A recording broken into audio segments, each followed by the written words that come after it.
কেন্দ্রীয় বাহিনীর নজিরবিহীন নিরাপত্তার মধ্যে শুরু ভোট গ্রহণ। যেখানে নজর যায় সেখানেই কেন্দ্রীয় বাহিনী। আজ 16টি জেলার 152 কেন্দ্রে ভোট, টান টান উত্তেজনা। আজ ভোট গ্রহণের ঠিক আগে বুধবার সুপ্রিম কোর্টের নির্দেশ অনুযায়ী অবসরপ্রাপ্ত বিচারপতিদের নিয়ে গঠিত ট্রাইব্যুনালের ছাড়পত্র দেওয়া নামের তালিকা প্রকাশ করল নির্বাচন কমিশন। নির্বাচন কমিশন সূত্রে খবর, প্রথম দফায় ট্রাইব্যুনালে আবেদনকারীদের মধ্যে 657টি আবেদনের নিষ্পত্তি হয়েছে। তার মধ্যে 139 জনকে ভোটদানের অধিকার দিয়েছে ট্রাইব্যুনাল। নাম বাদ গেছে 8 জনের। সুপ্রিম কোর্টে অর্ডার ছিল, ওটা ছিল কি 21 তারিখ পর্যন্ত যে ফার্স্ট ফেজ ইলেকশন যেটা 23 তারিখে আছে, ওটা যত নিষ্পত্তি হবে ওটা আমাদেরকে ওসব ভোটারকে চান্স দিতে হবে।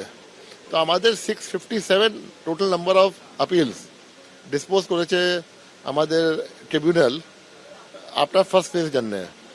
ওদের মধ্যে আপনার 159 যেটা আছে ওটা অ্যাকসেপ্ট হয়ে গেছে অ্যান্ড 8 আপনার হয়ে গেছে রিজেক্ট। নির্বাচন কমিশনের ওয়েবসাইটে জেলার নাম এবং বিধানসভা কেন্দ্রের নাম দিয়ে সার্চ করলেই দেখা যাচ্ছে সেই তালিকা। নির্বাচন কমিশনের ওয়েবসাইটের পাশাপাশি তাদের অ্যাপেও সেই তথ্য আপলোড করা হয়েছে। এই যে নামটা উঠলো, তার মানে অন্যায়ভাবে বাদ দেওয়া হয়েছিল, তার মানে আরো অন্যায়ভাবে আরো অনেকের নাম বাদ রয়েছে।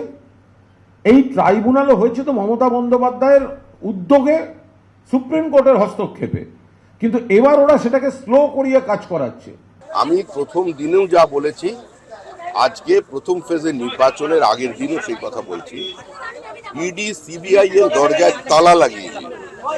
নির্বাচন কমিশনকে বলুন এই মুহূর্তে পুরনো ভোটার লিস্টে নির্বাচন করাতে, পুরনো ভোটার লিস্ট ওই 90 লক্ষ নামকে যোগ করে ভোটার করিয়ে নিতে, তারপরেও বিজেপি।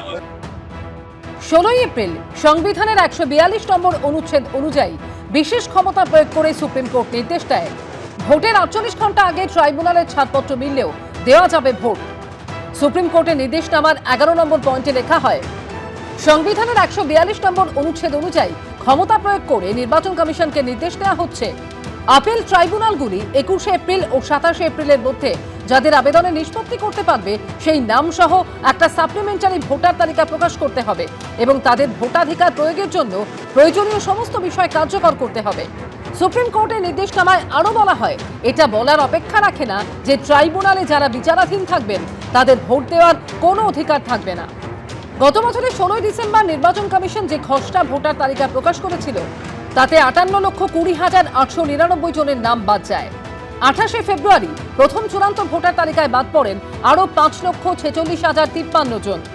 খসড়া ও প্রথম চূড়ান্ত তালিকা মিলিয়ে নাম বাদের সংখ্যাটা গিয়ে দাঁড়ায় 63,66,952-তে।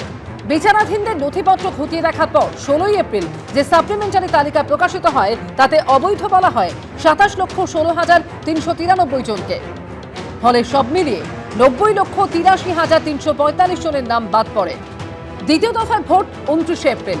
নির্বাচন কমিশন সূত্রে খবর, তার আগে 27 এপ্রিল অবধি ট্রাইব্যুনালে যাদের নাম উঠবে তারা দ্বিতীয় দফায় ভোট দেওয়ার সুযোগ পাবেন। এবিপি আনন্দ। এবিপি আনন্দ, এগিয়ে থাকে, এগিয়ে রাখে।